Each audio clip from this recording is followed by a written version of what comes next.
नमस्कार, मैं वंदना राठौर और आप देख रहे हैं न्यूज़ नेशनल वर्ल्ड। तो चलिए रुक करते हैं आज की मुख्य खबरों की ओर।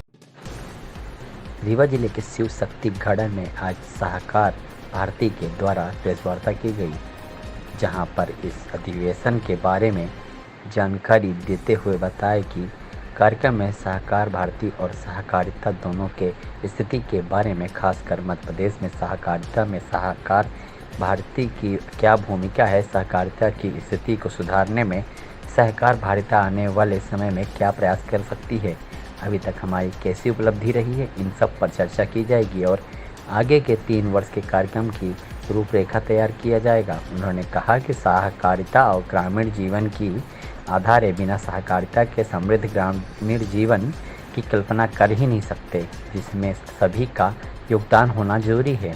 उन्होंने बताया कि 2 दिवसीय कार्यक्रम आयोजित किया जाएगा, जिसमें मध्य प्रदेश के सभी जिलों से लगभग 200 कार्यकर्ता एवं अधिकारी गण सम्मिलित होंगे।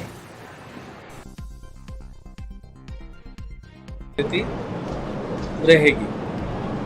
इस अधिवेशन में हम सहकार भारती और सहकारिता दोनों की स्थिति के बारे में, खासकर मध्य प्रदेश में क्या स्थिति है, सहकारिता की क्या स्थिति है, सहकारिता में सहकार भारती की क्या स्थिति है, सहकारिता की स्थिति को सुधारने के लिए सहकार भारती क्या प्रयास कर सकती है आने वाले समय में, अभी तक हमारी कैसी उपलब्धि रही है, इस सब पर चर्चा होगी और आगे के 3 वर्षों के लिए अपने कार्यक्रम की हम रूपरेखा तय करेंगे। किस प्रकार से हम अपना आगे का 3 वर्षों का काम चलाएंगे, किस प्रकार के कार्यक्रम हम लेने जा रहे हैं। सहकारिता, ये तो सबको पता है कि सहकारिता ग्रामीण जीवन का आधार है। बिना सहकारिता के आप समृद्ध ग्रामीण जीवन की कल्पना कर ही नहीं सकते। मजबूत सहकारिता जो सहकारी तत्वों पर आधारित, जहाँ सहकारिता के जो मूल तत्व हैं, त्याग, समर्पण, विश्वास, ईमानदारी, इस सब से जब सहकारिता चलेगी तभी जाके सहकारिता सही माने में धरातल पर काम कर। सहकार भारती क्या पूरे भारतवर्ष में कार्य कर रही है? सहकार भारती एकमात्र संगठन है भारत में जो पूरे देश स्तर पर काम कर रही है, बाकी कोई संगठन है ही नहीं। अभी तक क्या मुख्य कार्य किए गए सहकार भारती द्वारा? हमने बहुत सारे काम किए हैं।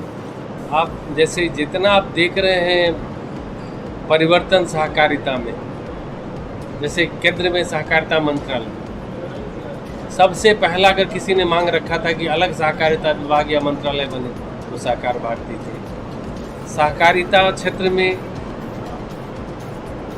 सदस्य आधारित सुगम कानून बने, इसके लिए हम लगातार मांग करते रहे हैं। सहकारिता को सरकार से क्या क्या सुविधाएं मिले, हम लगातार प्रयास करते रहे हैं। ये जो आप आज सुन रहे होंगे बहुउद्देशीय पैक्स, इसकी परिकल्पना की पहली रूपरेखा हमने जमा की थी। आपने एक और सुना होगा, विश्व की सबसे बड़ी खाद्यान्न भंडारण योजना सहकारिता के माध्यम से, इसके बारे में हमने चर्चा की थी। तो जो जन आधारित मांग है, हम जन आधारित संगठन है, हम सरकार नहीं है, सरकार अलग है। लेकिन आप चूँकि पत्रकार हैं, जानते हैं, समाज भी जानता है, सरकार कुछ काम कर सकती है, सब कुछ सरकार नहीं कर सकती। जनता की भी उतनी ही भागीदारी चाहिए, लोगों का भी उतना ही सहयोग चाहिए। तो हम जन आधारित संगठन होने के नाते लोगों को प्रेरित करते हैं, लोगों की समस्याएं सरकार तक पहुंचाते हैं, सरकार की चीज़ लोगों तक पहुंचाने का काम कर रहे हैं। ये हम नहीं कह सकते या मैं नहीं कह सकता हूं कि हम सफल हो चुके हैं, लेकिन हमारा प्रयास इस दिशा में है कि देश के हर गांव में सक्षम और सबल सहकारिता का निर्माण हो और उसके माध्यम से गांव के, समाज के जो बहुसंख्यक है, उनकी जो जीवन की आवश्यकता है, रोजगार सृजन की ज़रूरत है, पर्यावरण सुरक्षा की बात है, एक नैतिक वातावरण का निर्माण हो, समाज में सौहार्द का निर्माण हो, ये सब पर हम काम करें। जब ये पूरा उपलब्ध हो जाएगा तो हम मानेंगे हमारा यात्रा एक पड़ाव पर आ चुकी है।